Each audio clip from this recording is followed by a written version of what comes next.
Hey there. So, here's a little problem that I ran into recently. I updated my iTerm and got a bit carried away with tweaking the settings and playing around with some other CLI tools. The end result? Well, now iTerm decorates each command with a hotbox that allows you to select the command and generate smart links. Pretty neat, right? But here's the catch, I actually want to remove this behavior.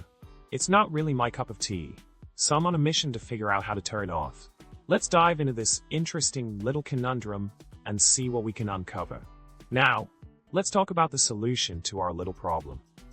Here it is, straight from the iTerm 2.3.5.0 changelog.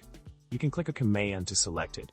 Search, filter, and select all will then be restricted to the selected command. The key to resolving this issue lies in the settings menu. Simply navigate to Settings General Selection and uncheck clicking on a command selects it to restrict, find, and filter. What a problem solved. In summary, we've explored the problem of iTerm decorating each command with a hotbox and the simple yet effective solution provided by iTerm 2.3.5.0. By disabling the feature in the settings menu, you can bid farewell to the pesky behavior. So, if you ever find yourself in a similar situation, remember this handy trick to customize your iTerm experience. And on that note, it's time to wrap up.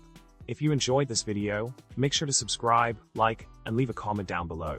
Until next time, happy coding, and may your CLI adventures be smooth sailing.